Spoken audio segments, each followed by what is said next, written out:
Efesios capítulo 3, versos 7 al 11.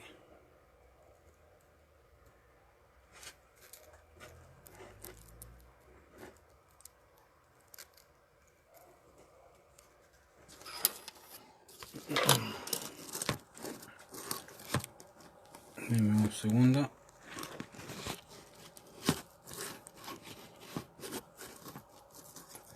Efesios capítulo 3, versos 7 al 11.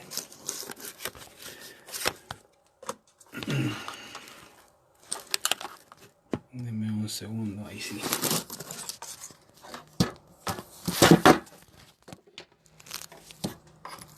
Ahí sí.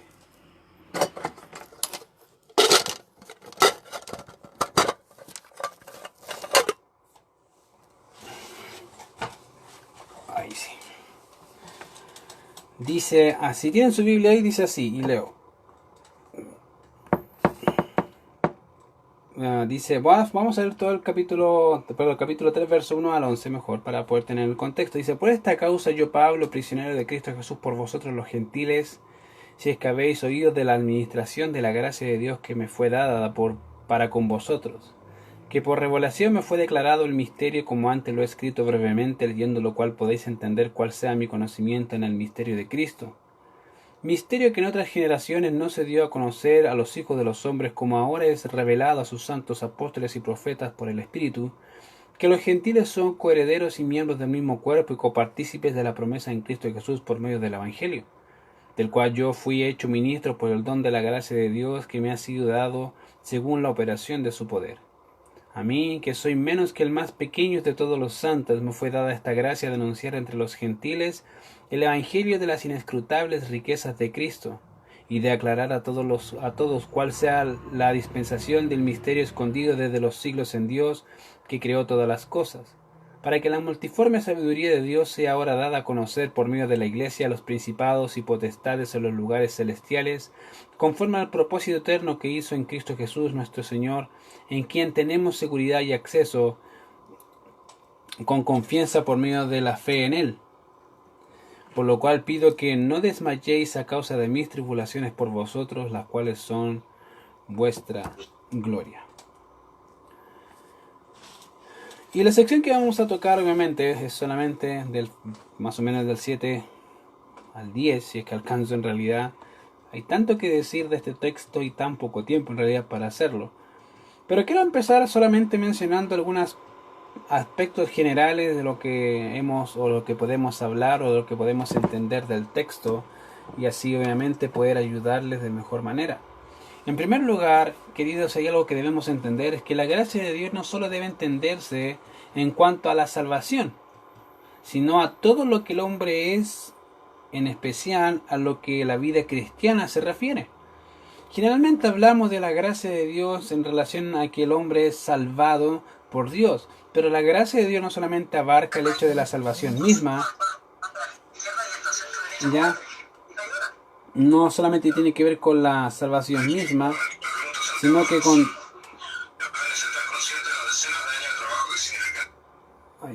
sino que tiene que ver con más que eso, ya que tiene que ver con toda la vida cristiana.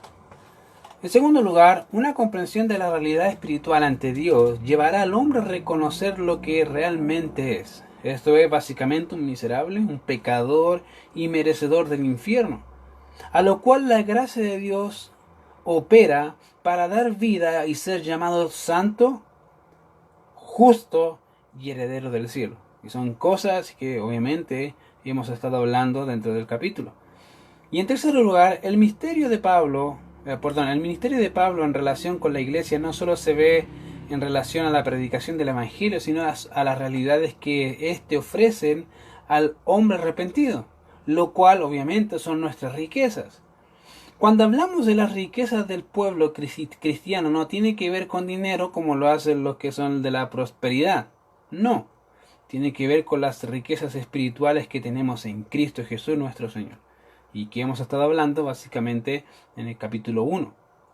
Ya tenemos muchas cosas por las cuales dar gracias y también muchas cosas por las cuales podemos reconocer que somos ricos en Cristo Jesús. Y son cosas que no podemos olvidar. Ahora, algo interesante es que dentro del mundo griego existieron tres palabras que hablan acerca de las cualidades de la mente propiamente tal. En primer lugar tenemos lo que es la palabra Sofía, y creo que muchos de nosotros conocen ese tipo de nombre porque se le colocan a las personas Sofía o a mujeres mayormente. Pero Sofía generalmente es traducida como sabiduría. Y aunque muchos han tratado de definir esta palabra, morfológicamente hablando, significa amor a la sabiduría. Otros, como Clemente de Alejandría, lo define o lo definió bajo un concepto general como conocimiento de las cosas, tanto humanas como divinas, y de sus causas. Incluso Cicerón dice, hablando de la sofía o de la sabiduría, que él la traduce como sapiencia, es básicamente conocimiento de lo humano y de lo divino, según lo que dice Cicerón. De manera que podríamos seguir hablando de muchas definiciones de sabiduría, pero esa es una de las palabras que hablan sobre el entendimiento o de las cualidades de la mente. En segundo lugar, tenemos lo que es la palabra frónesis, que generalmente se traduce como paciencia. La diferencia básica entre sofía o sabiduría y frónesis, que sería básicamente paciencia, estriba en que sofía es básicamente la teoría, mientras que frónesis o paciencia, que se traduce muchas veces así, tiene que ver con la práctica. Sofía tiene que ver con la mente del hombre, mientras que frónesis tiene que ver con la vida, conducta y acción del hombre en términos generales. En tercer lugar tenemos la palabra súnesis. Ahora, súnesis significa literalmente unión o encuentro o confluencia, básicamente hablando. Es ciertamente la facultad de unir por parejas, y esa es la idea. En términos generales, súnesis es la facultad de distinguir entre las diversas formas de acciones posibles según los diferentes valores de las cosas y las diferentes situaciones y relaciones que se dan entre las personas.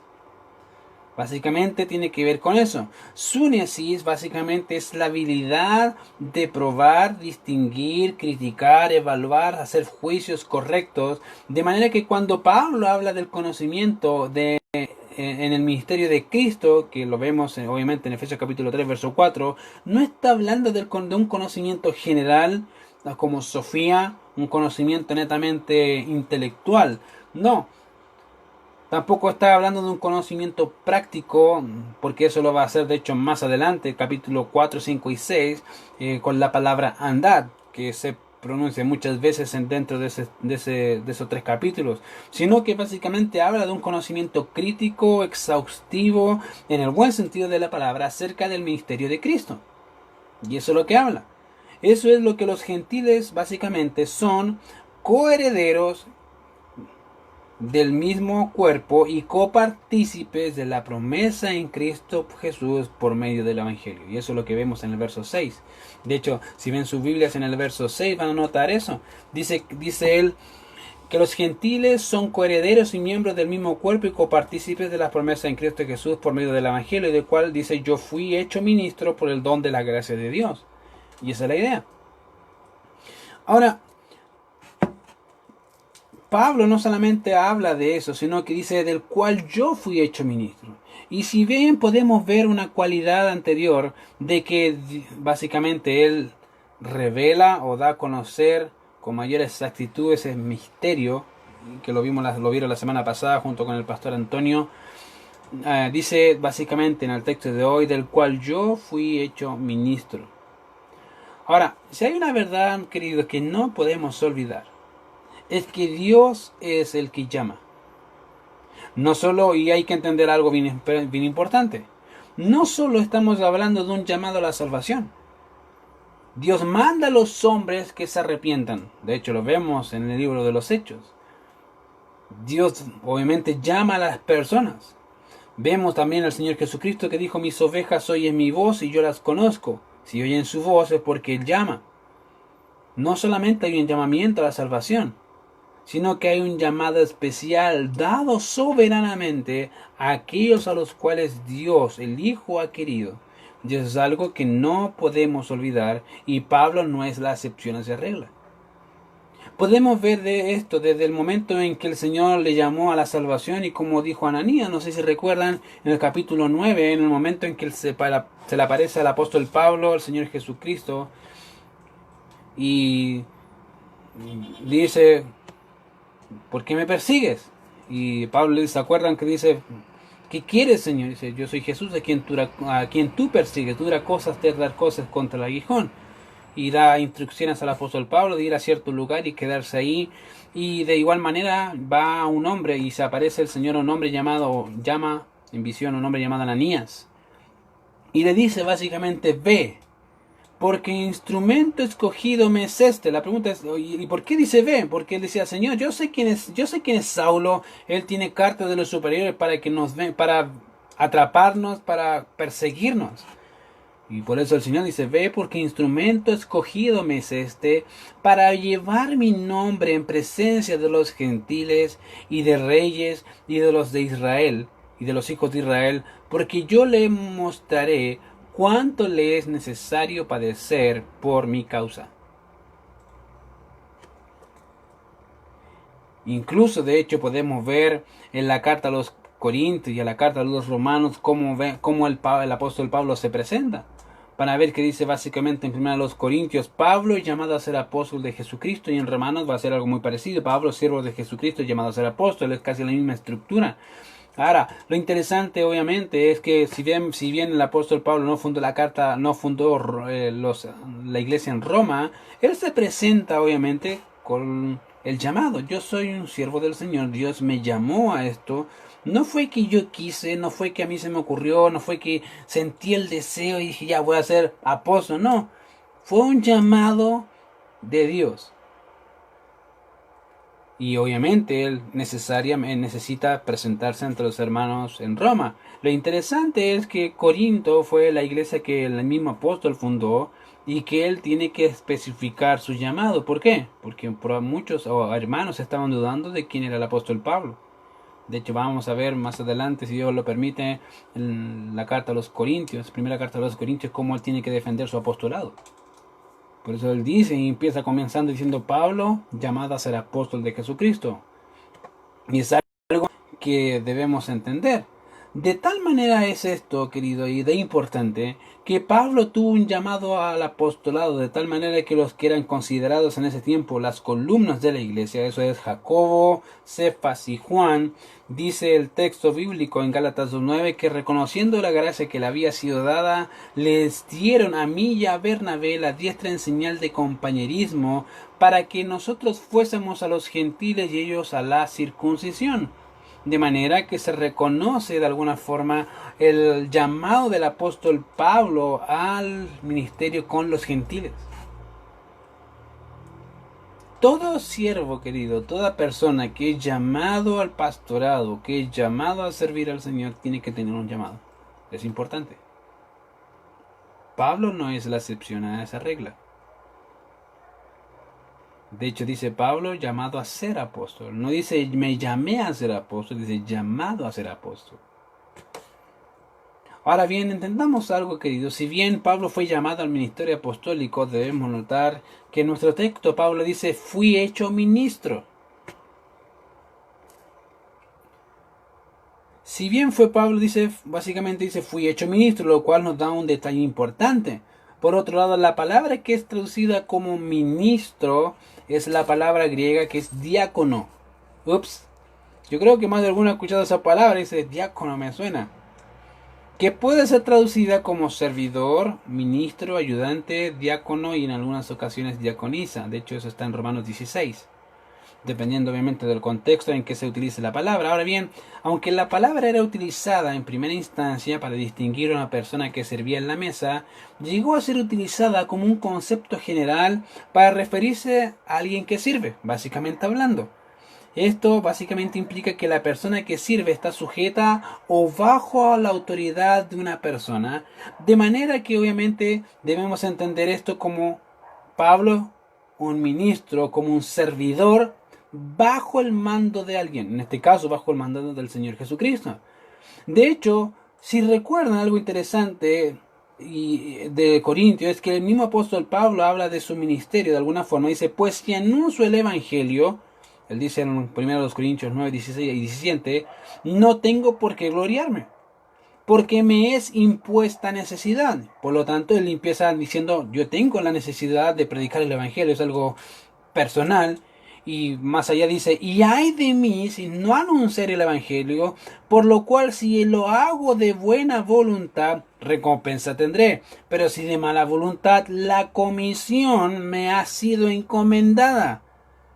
No es que el apóstol Pablo dijo, me gustó ser apóstol, voy a ser apóstol. No. Dios llamó al apóstol Pablo con un ministerio particular que era la predicación a los gentiles.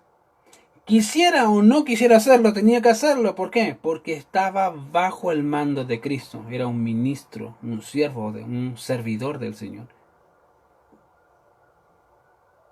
Y eso es algo que debemos entender muy bien. El apóstol Pablo entendía lo que significaba estar a cargo de algo, querido. Y esto era la cosa más importante del mundo, que es el Evangelio. Y eso, y una de las cosas que vemos acá es que Pablo entendía muy bien eso. Notemos algo, Pablo no se hizo ministro, aunque tenía, humanamente hablando, todas las credenciales que podríamos pensar de una persona para ese puesto. Él las tenía todas. Sino que dice, fui hecho ministro.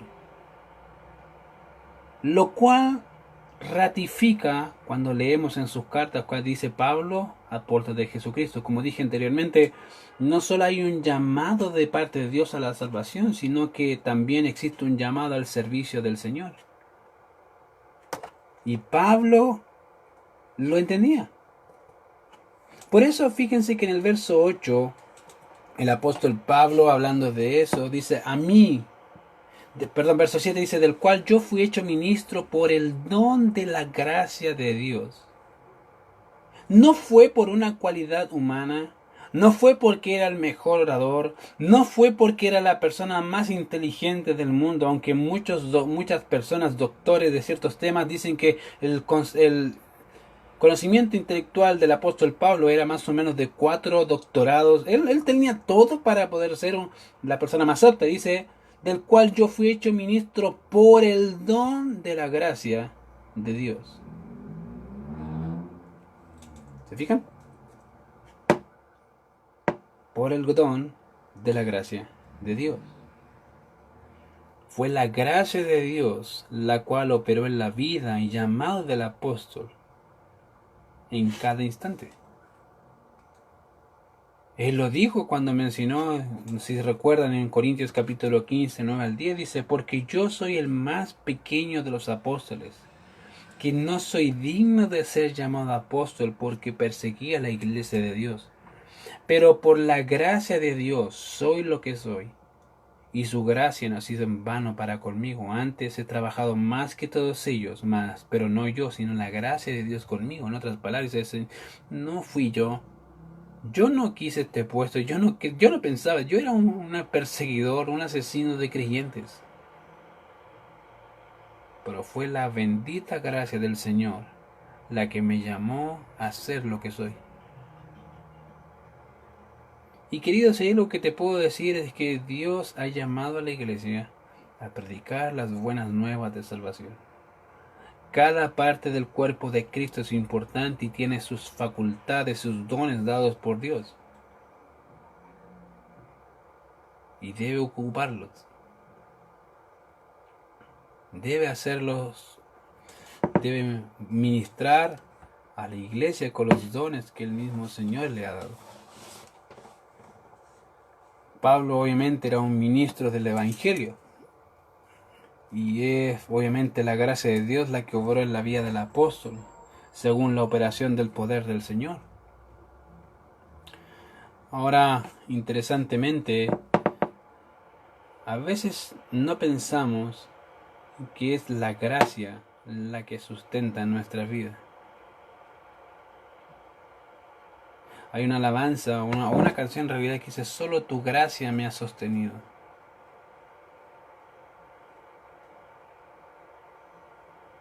Y es interesante en realidad recordar que si estamos hoy donde estamos es solamente la gracia del Señor. Si hoy estás escuchando la predicación, es solamente la gracia del Señor. Si el hombre caído está con vida hoy, es solo la gracia del Señor. Querido, todo lo que el hombre es y todo lo que el creyente es por gracia. Todo. Y Pablo entendía tan bien esa realidad que él dice, básicamente, es la gracia del Señor. El poder de la operación de su poder. Dice, a mí que soy menos que el más pequeño de todos los santos. ¡Wow! ¿Qué? Imagínense, Pablo diciendo a mí que soy el más pequeño de todos los santos. Yo diría, pues si eres pequeño, yo soy microscópico. Bueno, fíjense que si vemos el verso 7, dice así, del cual yo fui hecho ministro por el don de la gracia de Dios que me ha sido dada según la operación de su poder, de manera que el don de la gracia de Dios operó en el apóstol para el ministerio, de la misma manera que operó en la predicación del evangelio a los gentiles. Esto podemos verlo, de hecho, en el verso 8, cuando dice a mí me fue dada esa gracia.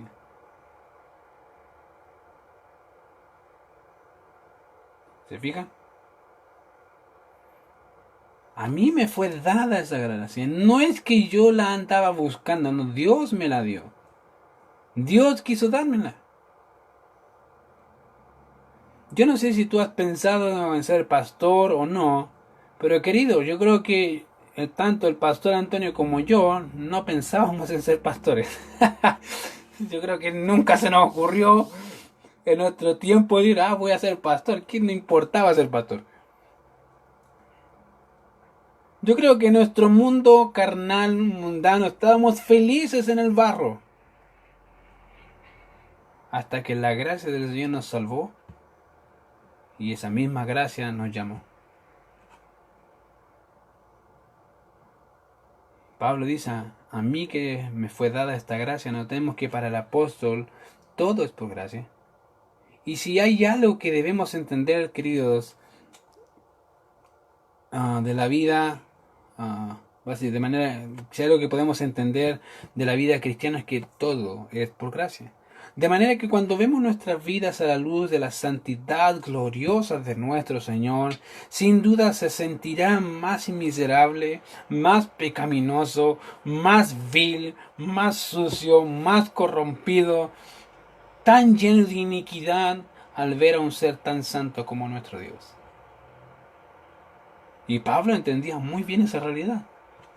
Pues dice, fíjense que en el mismo texto dice a mí, que soy el más pequeño de todos los santos.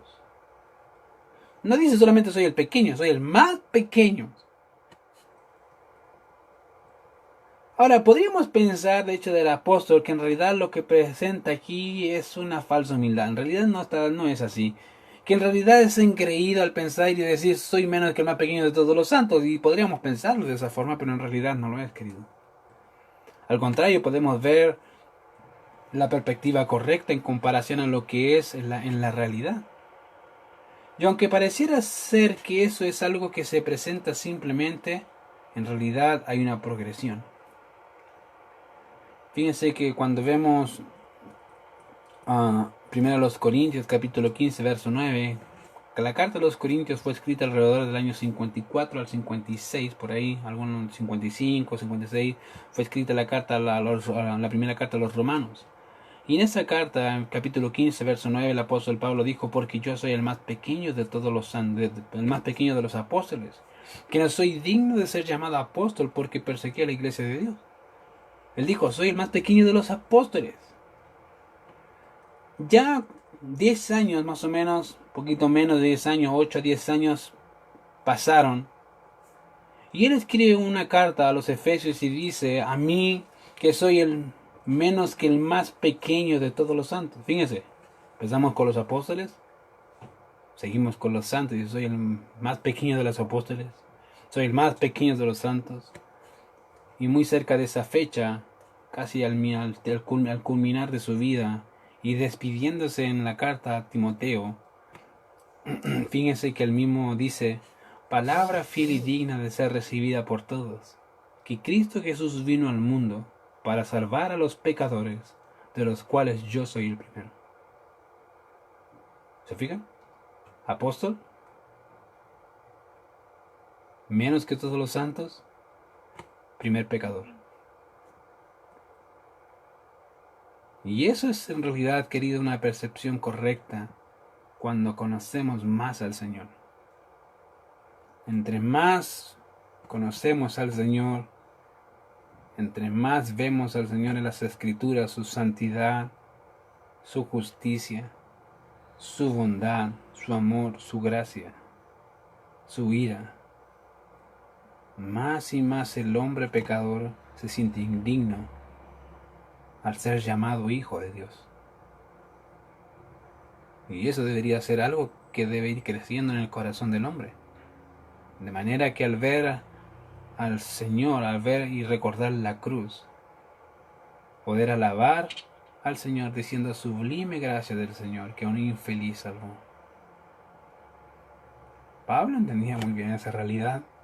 Y él sabía en realidad eso. Sin duda podemos ver que eso no es una falsa humildad, lo que vemos en el apóstol Pablo cuando dijo que soy el más pequeño de todos los santos. En realidad es una realidad que él veía en su propia vida. Y es comparativa, fíjense. Eso nos permite ver cómo Dios obró en la vida del apóstol, no solo para que conocieran más de la majestad, santidad y gloria del Señor, sino para conocer más de su maldad, de su pecado, de su decadencia ante el Señor, de manera que la gloria sea del Señor. Hace mucho tiempo atrás tuve una persona que me decía: quiero conocer más de Dios. Y que conocer más de Dios te va a llevar innatamente a hacer algo, que a conocerte más a ti. Entre más ves a Dios y estudias cómo es Dios, su santidad, sus atributos comunicables, incomunicables, más miserable te vas a sentir.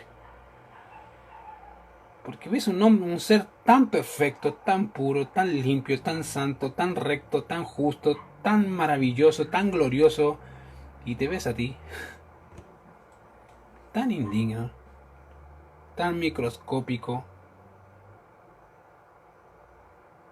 que lo único que puedes hacer es glorificar al Señor. No hay otra cosa.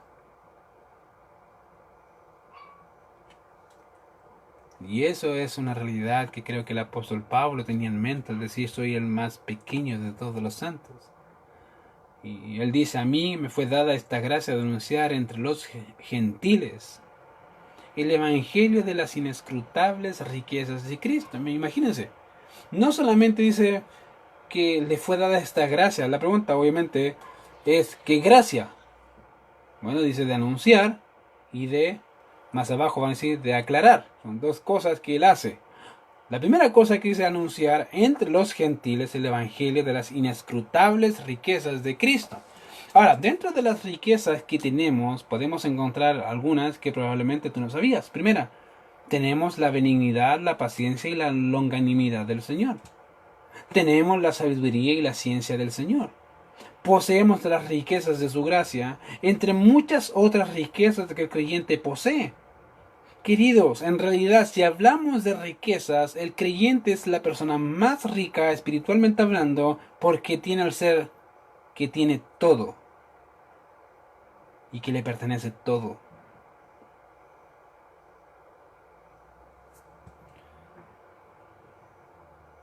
Y eso es algo que el creyente debe entender y vivir. Fíjense que hablando de las riquezas que tenemos como creyente, y de hecho la tenemos a nuestra disposición, John MacArthur, hablando de eso, habla algo interesante y dice lo siguiente, cito: sin embargo, el simple hecho de saber acerca de las riquezas de Cristo no es suficiente. Siempre que caemos en pecado y desobediencia, estamos perdiendo la bendición de esas riquezas en el presente, de igual forma que lo hicieron los creyentes carnales y desobedientes de Corinto. Ya estáis saciados, le dijo a Pablo en tono sarcástico. Ya estáis ricos. Sin nosotros reináis, y ojalá reinases para que nosotros reinásemos también juntamente con vosotros. Así como los de la Odisea creyeron ser ricos y libres de toda necesidad, sin darse cuenta de que en realidad todos eran como un hombre desventurado, miserable, pobre, ciego y desnudo. Cierro cita. Y querido, en vista de esto, debemos notar lo siguiente. Uno, el Evangelio no es solo entender cómo ser salvo en Cristo. Y si usted creía eso, que el Evangelio es solamente saber cómo ser salvo, entonces no entiende el Evangelio. El Evangelio no es solo entender cómo ser salvo en Cristo, sino todo lo que es su persona, su mensaje, su obra. Por lo tanto es Biblia, es toda la Biblia en realidad. Toda la Biblia habla de Cristo. Eso es el Evangelio. En segundo lugar, el Evangelio de las inescrutables riquezas nos dice lo que poseemos. Sin duda esto implica las bendiciones espirituales que tenemos en Cristo, sino que también nuestra posición en Él. Querido, somos ricos en Él. Y tres, todas estas riquezas son menospreciadas cuando la iglesia no hace ni vive como debería ser y vivir. No las queremos. Decimos, no me gustan esas riquezas del Señor porque no prefiero las mías, que son perecederas y carnales, no sirven para nada.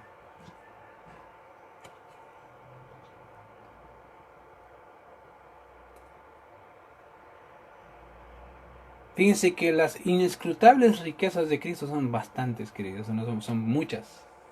Y esas se dan a conocer por medio del Evangelio. Ahora, en primer lugar, vimos que le fue dada la gracia de Dios, básicamente al apóstol Pablo, en relación a anunciar el Evangelio. Y ahora en el verso 9 dice, y de aclarar a todos cuál sea la dispensación del misterio escondido desde los siglos en Dios que creó todas las cosas. Ahora, es interesante notar lo que dice ahí, porque dice, y de aclarar a todos cuál sea la dispensación del misterio escondido desde los siglos en Dios que creó todas las cosas. Ahora, la palabra aclarar viene de una palabra griega que es fotizo, que en su sentido natural significa brillar o iluminar, mientras que en su sentido transferido significa dar a conocer. Y esa es la idea. Y aunque esta palabra aparece 11 veces en el texto bíblico, nuestro texto implica la actividad de Pablo en dar a conocer el misterio de Dios que estaba oculto a las personas, pero que es dado a conocer por la predicación del Evangelio. Eso es que, ¿cuál es ese misterio? Que los gentiles son participantes o son copartícipes, son coherederos, son la iglesia.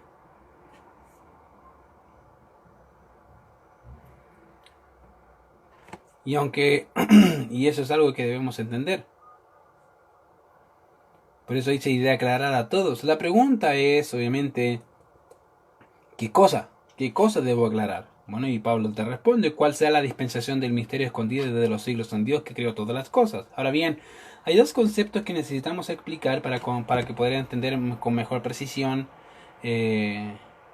esta palabra. En primer lugar tenemos la palabra dispensación y la segunda es misterio, que son dos palabras que están ahí. La palabra que es traducida como dispensación es la palabra griega oikonomía y aparece 9 veces en el Nuevo Testamento, 3 de ellas aparecen en Lucas y las otras 6 restantes aparecen en los escritos de Pablo, tanto en Corintios, Efesios, Colosenses y Timoteo, donde en Efesios es donde más aparece la palabra.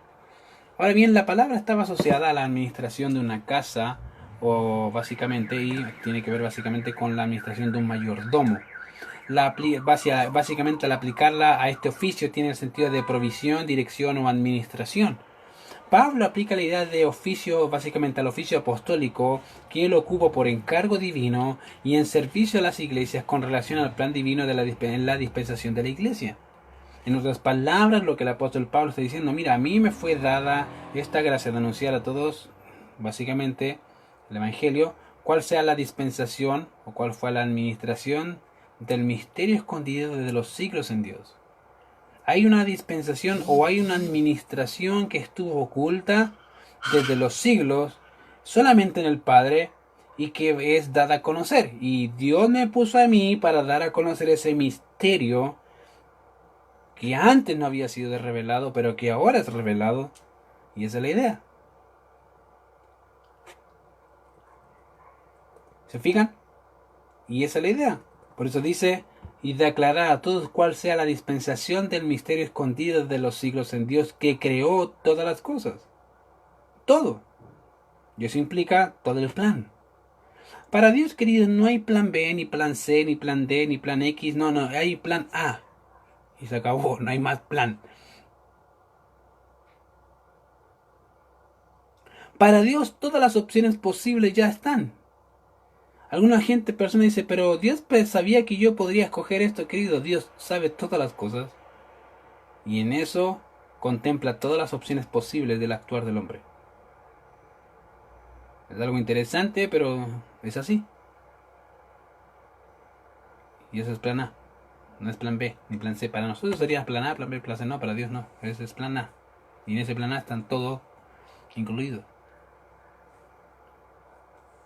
Por eso dice, y de aclarar a todos, no solamente a algunos, a todos, cuál sea la dispensación del misterio escondido desde los siglos en Dios que creó todas las cosas.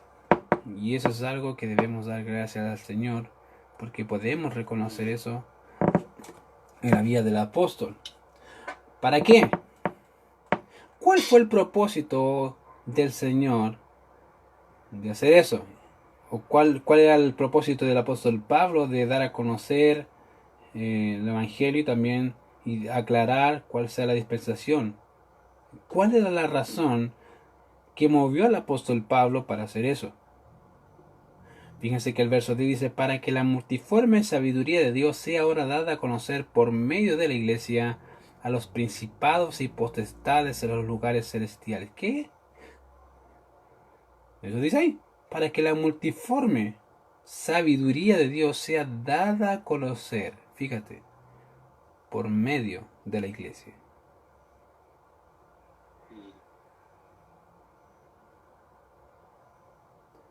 Para que la multiforme sabiduría, y uno dice, ¿cómo? O sea, Dios me ocupa a mí, que soy su iglesia, para dar a conocer sabiduría a los principados y potestades.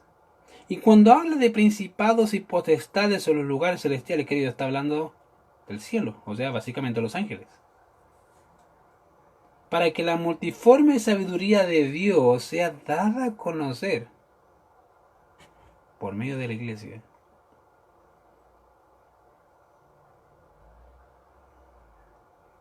Y uno dice, ¿cómo hace eso?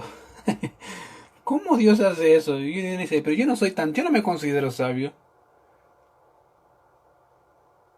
Bueno, y eso es bueno porque ahí dice que tú eres sabio, dice para que la multiforme sabiduría de Dios, dice, de Dios, no tuya,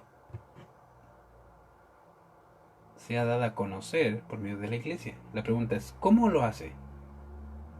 ¿Cómo Dios hace y muestra su sabiduría por medio de la iglesia? ¿Cuál es la función de la iglesia en eso?